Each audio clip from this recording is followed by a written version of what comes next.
Hello, everybody. I am excited today. Jerry Citarella. Jerry Eric. Citarella presents, and I get to present one of the new advisors. I know I do a lot of these shows, and it's not about my company or about my business. And today's not about my business, but it is about my company. And we're very excited to have a new advisor with us that we're going to get to know today, Erica Zaragoza. Yes. We've known each other, God, A little over 6, 8 months, a Yeah. year. Feels, yeah. Yeah. Yeah, it took us a while to get her. Lots of meetings, a couple lunches. We had to bribe her a little bit, but Erica is officially a part of our company now for 3 months? 6 months. 6?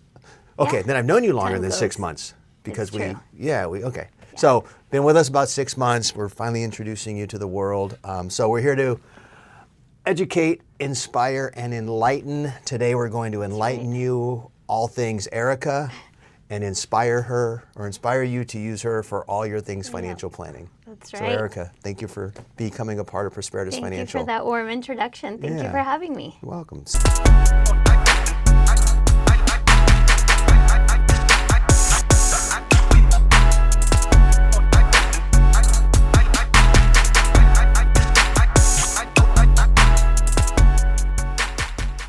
So I want to give you the opportunity to let the millions and millions and millions of people who are watching, Yeah. it's really only like 30 or 40, but the millions of people who are watching to get to know you better. Yes. So I'm going to ask you some questions and I want you to talk about yourself. But so the things that I know about you that are most important are your passion, Right. your heart, how much you care, and your desire to help. Right. Okay. And I think those are the most important things that a financial advisor can have because we have calculators for the math. Right.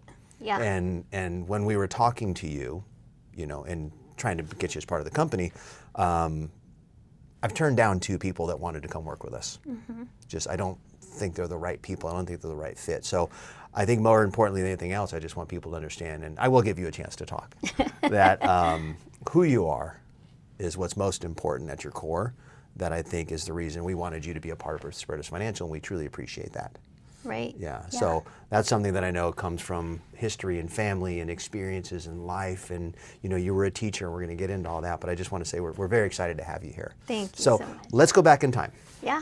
How did you become a financial advisor? Because you didn't just start. We met you with someone else. How did you get into this business? I mean, were you 6 years old and playing with a Barbie and went, I want to be a financial advisor? I wish it was the case. How does that happen? I feel like a lot of the times in life we're born with some special abilities and we kind of forget those things as we go along through life journey, and we hear things from either family or friends or teachers or just society in general. And we think we're supposed to take a certain route. And then we end up in that place and we find we shouldn't have done that. So it's kind of like in your 20s where you're like exploring things, who you are, maybe even like remembering who you are, right? And I think the first time that I got a glimpse of I need to be in financial services was as a 16-year-old when I got my first job. Okay. And I really enjoyed balancing my checkbook. I loved having that budget and like writing down on the ledger. Back in the days we had ledgers. Yeah, right. And it was just a joy to budget. And Okay. I thought like that was the time that I should have known I should have been a financial advisor. But I didn't find my way until much later in my 30s. And so my first career was in education as a teacher. Okay. And I actually really liked doing that as well. It was very inspiring to teach kids and have them grow through the course of that year.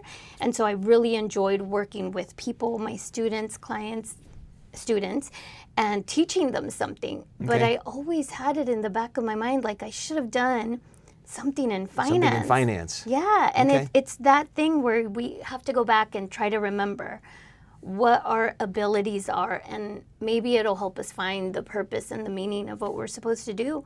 So I serendipitously connected with an advisor who offered to take me under her wing and teach me about the industry. Okay. And I decided to do it that way. Great. And how long ago was that? That was 8 years ago. Okay. At this point, yeah. All right. So you're almost a decade in now. A decade, almost. And having the teaching background is huge, Right. because so much of what we do on a daily basis is teaching and educating and getting people to the point where they're comfortable with the planning that we do for them, because that's such a big part of it. Exactly. It's very easy for us just to say, this is what you should do.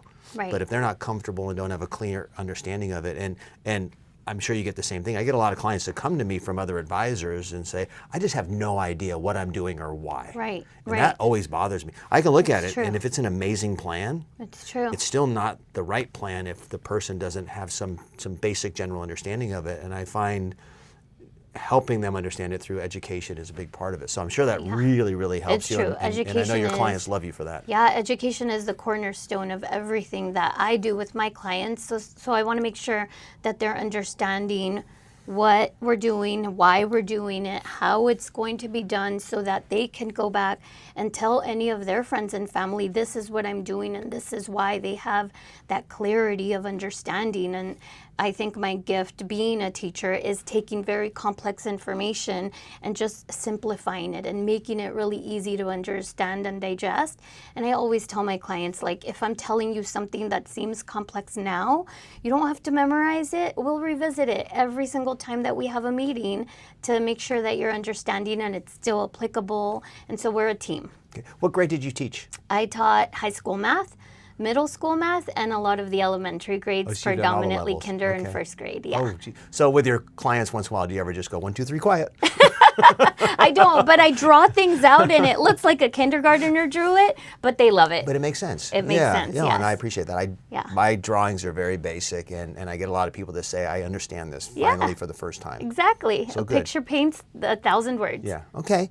So education is something you appreciated. Now you're in financial services. You like educating people individually. Yeah. Do you like doing like group seminars and group Yeah, trainings and that kind of stuff? Is I'm that something? used to speaking in front of a whole classroom, so I actually like doing that. And I think you can reach more people doing it that way.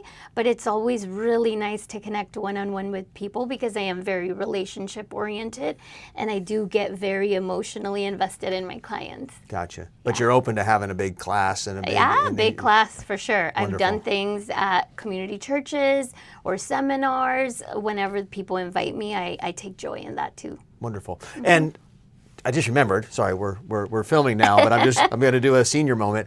I met somebody last night who I want to introduce you to. She's the president of the local NABO chapter, National Association of Women Business Owners, and I talked about you I'll and connect want to go with do her. some educational stuff. Yeah. So don't let me forget after. Yes. And we're not going to edit that out. This was just a real-time moment. Because I truly appreciate who you are and what you do, and I'm in the same business. Yeah. Obviously I'm running this office, but at the same time I'm building my own business. But I know there's places where you would fit better, and I love having you around, not only just who you are as a person, but also as a woman. I think we need more women in this industry. As much as there's some confusion these days, women and men still are different, and I think you can bring things to the table that I can't. Right. And I know some people would be very, very comfortable using a woman versus working with a man. So Right. I love the fact that we have such a qualified and capable and caring woman on our team that I can put in front of people that I think you would just be a better fit, even if I can get them as a client myself, because I'm all about who's the right fit for that right person. So That's key. I feel like there are a lot of options with advisors, but like you really do want to have a really good rapport and good fit with somebody, because it is more like personalities, communication styles, that sort of thing, because we all bring technical expertise to the table, but it's really down to who are you going to really confide in and trust across time. We work with people for decades. we do a lot of therapy. Yeah. And and I just had another client unfortunately pass away last weekend, and we don't realize how close we are to these clients until we lose one. And you would think it's a business relationship. Who cares? No, we care But it deeply. It crushes you. And this is someone Yeah. I've been working with, I don't know, 15, 18 years or something. And it's just, it's hard. Yeah. So I think to have that relationship, I wrote a book years ago about this business and finding an advisor. And I always tell everybody, interview 3 or 4 before you do Right. anything, because a lot of it is how it feels in the relationship and the commitments that are made and stuff. So, Yeah, but yeah. cool. So let's get a little personal about you. Business side, awesome. Love you. You're doing great. We know how big your heart is. We know how great we do at managing money and all that good stuff. You have a daughter, and you're a single mom. Yes, yes. And I know there's an interesting story that I love about your daughter. And unfortunately, you became a single mom, the loss of your husband. We're not going to go into that, but you were forced into it and took on that role. Yep. You moved.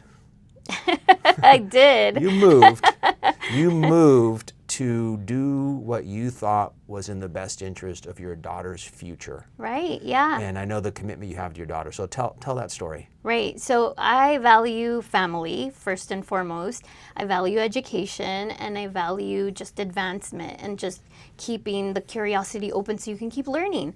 And so when I became pregnant with my daughter, I remember while I was pregnant, I thought, I really want to give her the advantage of speaking another language. I am bilingual, so I speak English and Spanish, but I only learned it because I was born into it. Languages are really hard to learn. I've tried to learn Italian, and it doesn't go well. It doesn't always work, right? Like those innate abilities sometimes are just not there for language. And so I wanted to give my daughter like a leg up, and I wanted to have her learn Mandarin, which I cannot teach her Mandarin. And I thought it would be a great competitive advantage, both professionally, but also with friendships and that sort of thing. And so I started to seek out opportunities. And at that point, I lived in Thousand Oaks, and there wasn't a lot of Mandarin speaking programs or any outreach programs that I can choose. And so I made the decision to uproot myself and leave a very comfortable tenured position with teaching and the community that I loved to find those opportunities. And it was really like, put your values first, and then that's the direction that you go in life.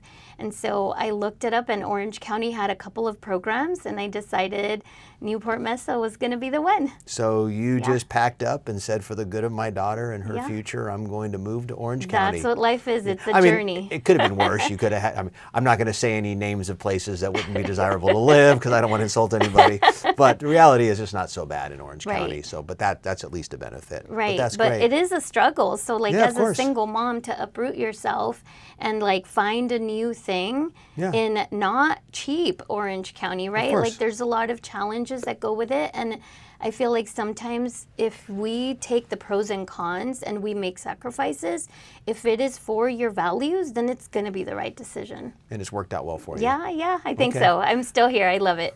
Now, you and your daughter travel a lot. Tell me about do. that. What's the coolest? Yeah. So I know you like to take her a lot of places. I do. Or that's your excuse to go on vacations. You just a justify little bit of both. Yeah. I mean, as a teacher, we always had the summers off, so that's kind of what started the travels.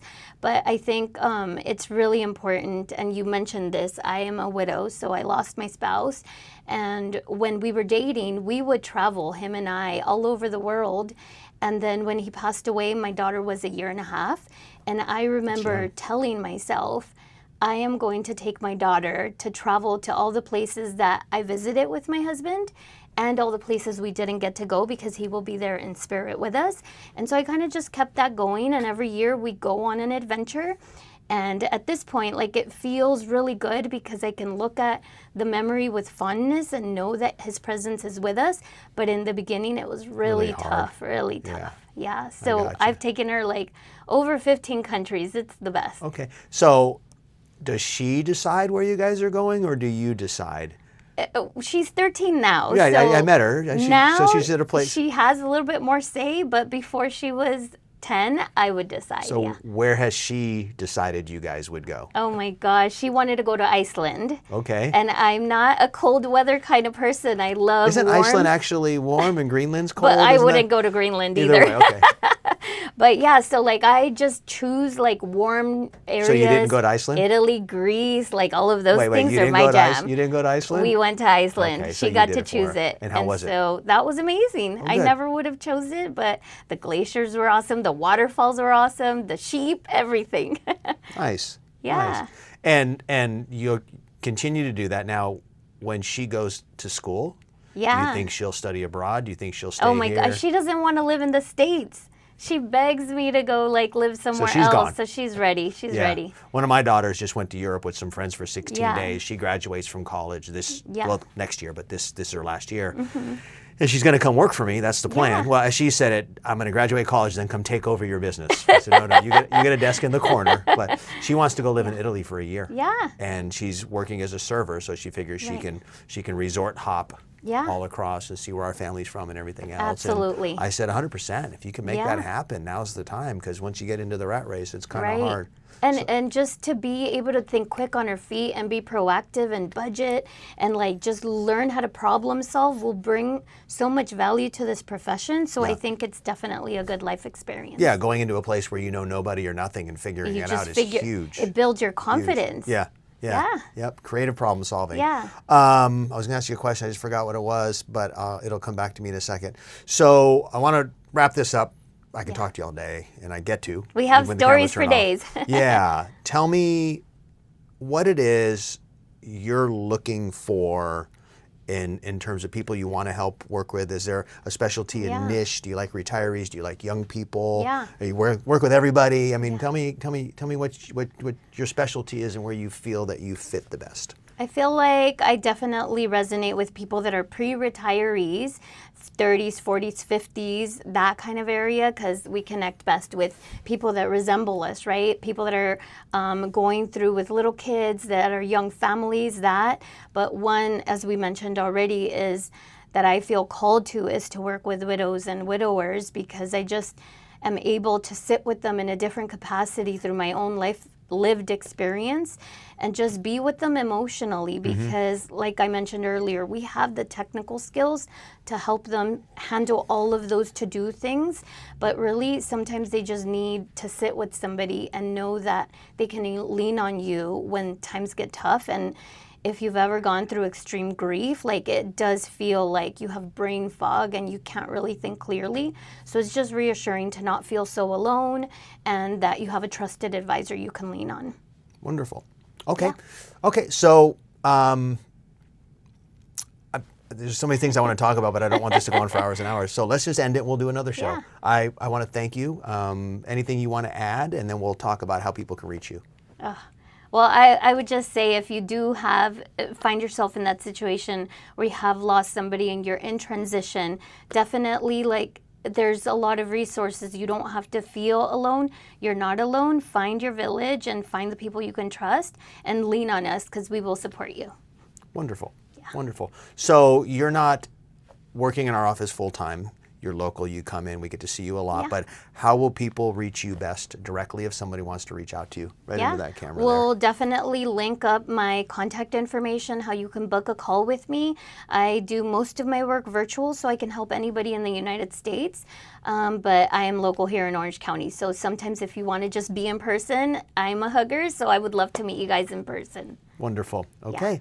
Well, thank you, and thank you for watching, and we have some other new advisors in the office here that we're going to be introducing in some future videos as this office grows out. I know a lot of people that are watching this saw the building, the office here, when it was basically under construction, and I said, I'm going to show you how we build it. This is the one ways we're building it. So like, subscribe, keep watching. We'll introduce you to some more people and some other things. I just interviewed a guy for another show we're doing. He's a car broker and teaching people how to get cars in a more efficient and cost-effective way. Fantastic. So we're always looking to help people in any way we can. So Erica, thank you so much Thank for being you, a part of it. Jerry. And since you said it, I'm going to make you stand up. I want to give you a hug. Oh, thank you. Thanks for being a part of the team. Thank you. Call Erica if you need anything, and you know where to find us. Have a great day. Thank you.